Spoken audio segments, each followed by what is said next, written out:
Hello everybody, welcome back to the ASUS RG YouTube channel. This is JJ once again, and we're bringing you another unboxing and overview. So today, we've got our actual brand new P9X79 Deluxe. So this is the flagship series motherboard from ASUS for its channel series motherboards. For channel, that pertains to our standard, pro, and deluxe motherboards. Independent lines such as the Sabertooth from the Tough series, the P9X79 WS from our workstation series, or the Rampage 4 Extreme from the RG series are different than our mainstream channel series. So this is going to be highlighting the features, the functionality of what we're bringing forth on our flagship channel series motherboard. So first and foremost, we're going to go ahead and jump in, talk a little bit about the segmentation and some of the items that are detailed here on the box. So Deluxe is really focused at those users that are looking for pretty much the most functionality and the most connectivity that's available to you on a flagship series motherboard. Whether that means things like Wi-Fi connectivity, Bluetooth, multi-GPU computing, a lot of USB 3, additional serial ATA ports, the Deluxe is going to be able to meet that demand for you. So let's go ahead and take a look at the box and see some of the key outlining parameters that we have. First and foremost, just like on our Pro series that we discussed, we've got the dual intelligent processors 3 design, which details essentially that we have a digital power solution on the motherboard, not only providing digital power delivery and control for the CPU VRM, but also now extending it to the DRAM, allowing us to have better reliability, extended overclocking performance, as well as a lot of overall functionality in terms of how we tweak and tune the system relative to the DRAM and to the CPU.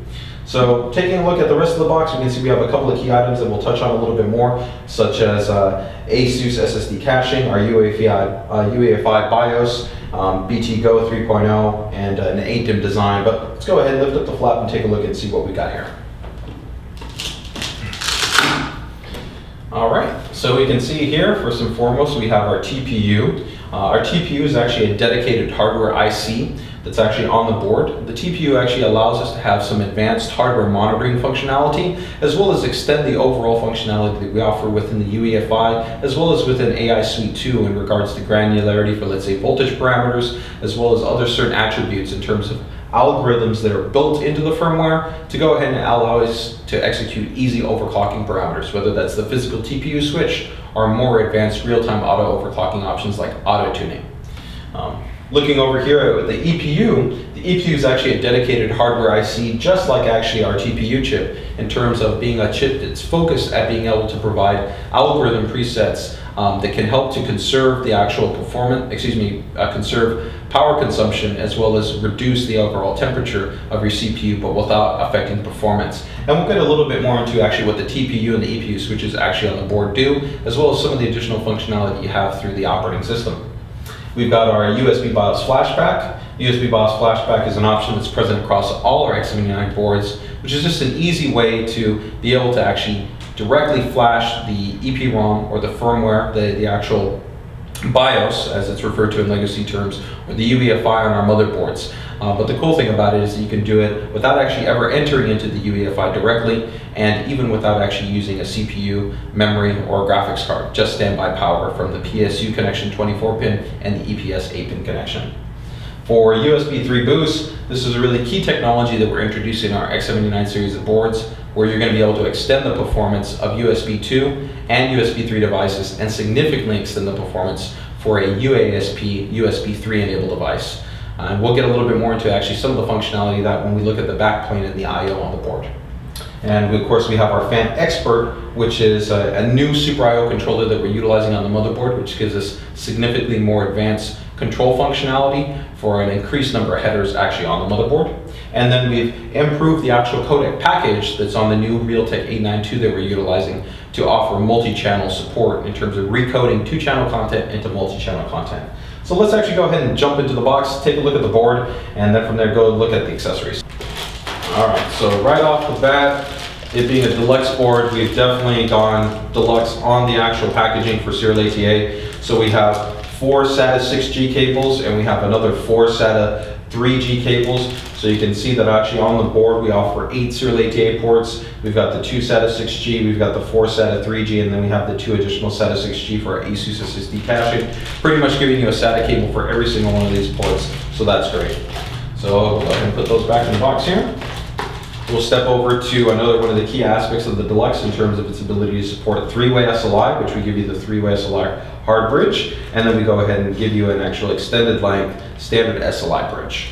We then additionally have our Q shield, with the Q shield having an actual padded back, which allows for easier and softer installation. But a key part as well is this actual padding helps to actually eliminate electromagnetic interference, or EMI, from coming in through the back plane and actually affecting sometimes the stability and the overall reliability of the platform.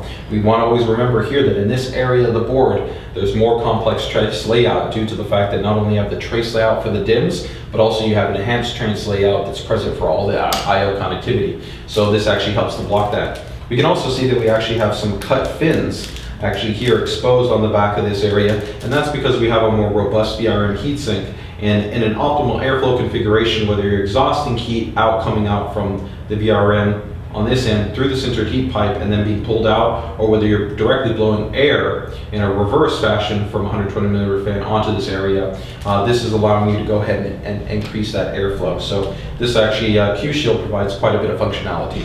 We've got our Q connector, one for the actual chassis leads for like power and reset, and then we've got our Q connector for USB. Now, one of the other cool items is we're going to go ahead and take a look at it freestanding. So let me pull it out here. And that's actually going to be the Wi-Fi antenna. So this board actually features BT 3.0 high speed, which also comes included with an 802.11 wireless adapter built into it. And that's actually through a little module that I'll show you here in a moment. But we provide you an antenna. Now, the cool thing about this type of antenna design, as opposed to some other options where you have like a fixed antenna, which generally doesn't allow for much flexibility in positioning it, is that this comes with a significantly longer cable so that you can go ahead and route it to different parts of the chassis. But the actual back of it also actually has magnetic clips. So essentially, we could go ahead and position it anywhere you want. For reference there, I have it just clicked onto the side of my chassis, but ideally, you could have it maybe on the side of your actual chassis panel, maybe on the top of the chassis panel, or you could position it optimally wherever you want. So this is a nice addition in terms of being able to provide you more flexibility to get you a better Wi-Fi signal. Now, one of the additional modules that we have included in here, we'll actually take another Deluxe here, is going to be this guy, which I already have pre-installed on this board. But we can see here we have BT 3.0 module. This is actually our BT3 high-speed interconnect module that also comes included with the 802.11n. And you can't see it here too clearly, but there's an actual little screw that comes attached to this, so that it's very easy. All you have to do is just go ahead and mount this directly to the USB header, which is here exposed on the top of this board. So it's open right here. That module just essentially inserts in there. You take the screw and you screw it here onto the back of the board, and then that will give you essentially onboard Bluetooth 3.0 with high-speed Wi-Fi. And you can see here we have one connection here for the actual Bluetooth, and then another connection here for the actual Wi-Fi. And lastly, like norm, is we have of course our support disk. We have the installation guide for the actual socket 2011-1 platform, as well as for your Sandy Bridge E processor. Make sure and take a look at this, because the retention clip mechanisms are a little bit different on this platform than they are in previous generations. It's important that you take a read through this so you know how to correctly install it. And then of course, we have our user guide manual, which details all the information about the board, setup, troubleshooting, and a number of different parameters. So now that we've taken that out of the way, let's go ahead and actually jump over to the board and take a look at some of the unique features that this board has to offer. So we've got our P9X79 Deluxe here, and we're going to go ahead and start off with one of my definite favorites that we have on any board, which is going to be the overall fan connectivity that we have available. So let's go ahead and take a look at the actual number of fan headers that we have. So we've got 1, 2, 3, 4, 5, 6. 6 4-pin PWM fan headers. This is a great type of setup to have actually on a flagship series board.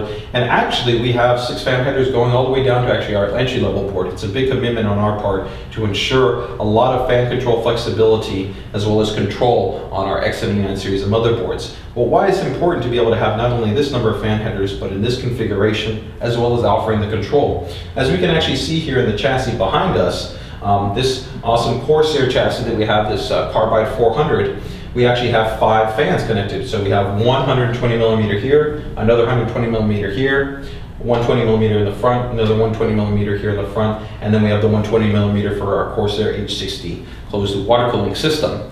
And in a board that essentially didn't have this number of fan headers, as well as didn't have the control per fan header, we would be dealing with a significantly louder system, or without being able to define the characteristics of, let's say, having the front intake rotate at a lower RPM, and then maybe the parameters for the CPU cooler being more defined for targeted values depending on the load of the CPU, and then of course our CPU fans, our normal positioning for these top two fans, which are CPU fans, we're actually using to draw in air and blow it directly across our VRM and our DIMMs to go ahead and give us improved reliability and an overall cooler VRM and DIMM area. So the flexibility you have with this number of fan headers is pretty cool, especially on our boards, where with not only in the UEFI but also within the operating system, you have the ability to define target values in terms of target temperature for maximum rotation and minimum rotation based on the target temperatures that you put in. So pretty cool. So moving along in terms of some of the other values that we have here and some of the feature set is, let's take a look at some of the other connections and options that we have here at the bottom of the board. So starting at the bottom, we have our classic debug LED. Debug LED is really great for users that are a little bit more knowledgeable at troubleshooting. So if the system is potentially having an issue posting, they can go ahead and reference this. Maybe it comes up with a 70 code, 60 code, who knows, a number of different items like that. You can go ahead and attempt to reference that and see if you can go ahead and troubleshoot the system accordingly. Next over to it, we have our actual front audio connection. We then have a hard power button and actually a hard reset button. Next to that guy, we actually have our red clear Cmos button. So this is a great option for when you get too overzealous with overclocking, push the board a little too hard, and the automatic OC recovery isn't working the way that it's intended. You can go ahead and just click that clear Cmos, reset the default values, and be good to go. Moving over here, we see that we have 4 USB 2 headers on the motherboard. So this is a great option for either front chassis connectivity, media card readers, or a number of different USB 2 connection headers that you're going to need. Now, we here have 2 little options that we talked about a little bit when we remove the flap, and that's going to be the Tpu switch and the Ppu switch. So here we can actually see on the board that we actually have our Tpu chip. Tpu chip is actually a hardware IC that carries specific custom firmware that we develop internally that helps us to have more advanced options in terms of monitoring, overclocking ranges and functionality, but also helps us to execute special, easy auto overclocking parameters. So for example, with this Tpu switch, if let's say you had a 3960X, you could go ahead and just flip this switch when you're first setting up the system. And once you have that in the on position, that will automatically overclock your system to approximately 4.3 gigahertz. So you won't have to do anything else. It'll go ahead and just execute that and be good to go. Now this doesn't need to be in the on position to actually go ahead and overclock on the board manually, whether you're doing it within AI Suite 2 within the operating system or within the UEFI. Now the Ppu switch is very similar to the actual Tpu switch in that there's a dedicated hardware IC, just like the Tpu chip. We have an Ppu chip on the board, and what this actually does is it works in conjunction with that and our VRM to control the actual voltage that's applied to the CPU. It won't actually affect the performance, so this is more focused at users that are looking at stock operation, but they're looking to help extend the lifespan of the CPU and maybe bring down their idle temperatures as well as load temperatures by a little bit. So what you do is when you switch this over, this will actually follow what's called the VRD in the vid that's being supplied to the CPU, so your voltage, and it will make an offset adjustment, providing a little bit less voltage to the CPU, but while still maintaining the same CPU performance, and you'll go ahead and help to draw in a little bit less power, and you'll also have a little bit cooler running CPU. So you kind of have the option in terms of your stock cool running user, Ppu switch, and if you're somebody that's looking for better than default performance, just go ahead and flip on the Tpu switch. Now, moving away here from the bottom I/O, the connectivity that we have here, as well as the options that we have in the bottom area of the board, let's go ahead and jump over to the next area, which is our PCIe connectivity. With our PCIe connectivity, you can see that the board is very feature-rich in this regard. So, as we previously noted, we have 2-way and 3-way SLI support, and you can see that we have really optimal layout. So we offer 3-way without overhang. So that means you can go ahead and put a card here that's a 2-slot design, 2-slot design, and then 2-slot design without an overhanging. Or you could go ahead and run 2 3-slot cards, once again, 3-slot card and a 3-slot card without overhanging. If you're going to be running 2 cards, we then also have the optimal airflow configuration kept in mind, so that if you're running a 2-slot card and a 2-slot card, you still have this open area for airflow as well as for additional expansion. Now when looking at the layout, we have a physical by 16, a physical by 1, physical by 16, physical by 16, another physical by 16, and then a physical by 1. In terms of the optical configuration, we're going to have the physical by 16 running electrically at 16, this one running physical by 16 electrically at 16, and then you have your secondary option of running one of these at electrically by 8. And then depending on the parameters in terms of how you set up the board, there'll be some automatic switching based on the lane assignment as well. So that gives us a little bit overview on the PCIe connectivity. Now, taking a look here, actually at our SATA connectivity, we can see that we have 8 serial ATA ports, and these are all right angle. A great thing about being right angle is that, of course, if we have a long profile GPU, it doesn't conflict. It allows for some clean cable routing, so we can just route the serial ATA cables directly into the back of the chassis. So we've got the 2 SATA 6G from the PCH, we've got the 4 SATA 3G from the PCH, and then we have 2 additional SATA 6G that are offered from our ASUS SSD Caching implementation. So this is a great and easy option for users looking to extend the performance of their mechanical hard drive by just go ahead and adding a SSD. So one of the great options that we have with ASUS SSD caching is that there's no limitation on the capacity.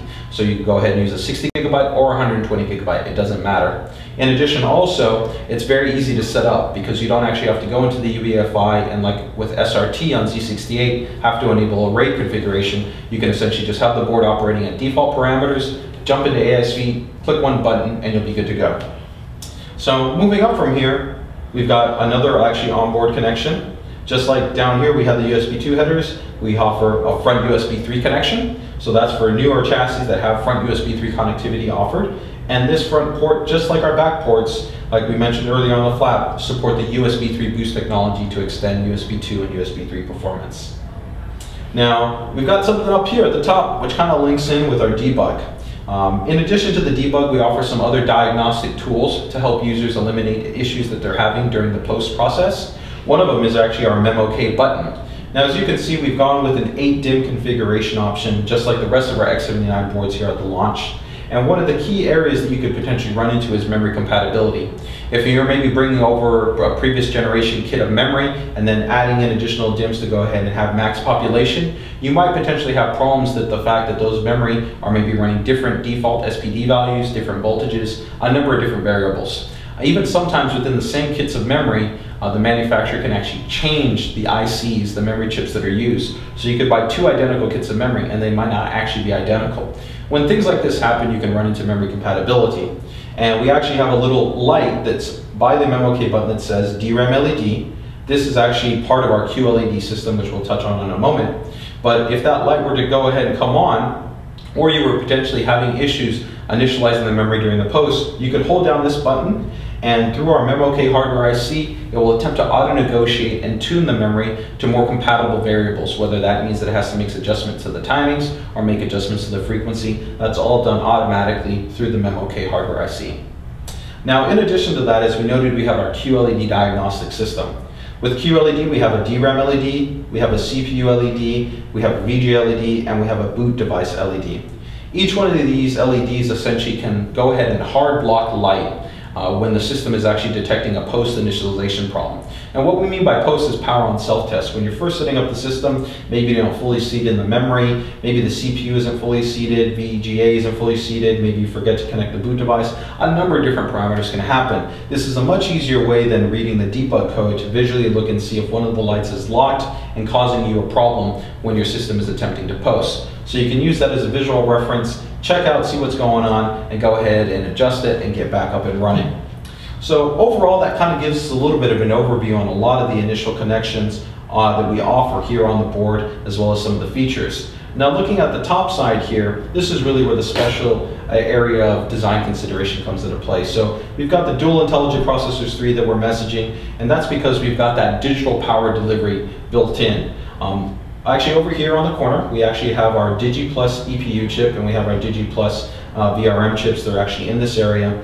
And what these 2 controllers are essentially offering is giving us advanced control over adjusting how the VRM and the power delivery is working, as well as adjusting how the management of those portions are working. And so what we mean by that is that whether you're going to want to run the phase array at maximum, or maybe you want to adjust it to be more power conservative, put out less heat, you can do thermal monitoring, you can do current monitoring, you can make those adjustments. In addition, with the complex DRAM configurations you could have, like on this board that we have here in the back with 32 gigabytes, or potentially maybe even up to 64 gigabytes, or with varying frequencies, 1333 all the way up to 2133, it's important to be able to have the flexibility and being able to tune the different parameters for your DRAM. And that's essentially what we're giving you with these digital controllers, is giving you the flexibility to be able to tune these parameters, whether it's within the UEFI, our BIOS, or whether it's within the actual AI Suite 2 option directly within the interface, the operating system real time.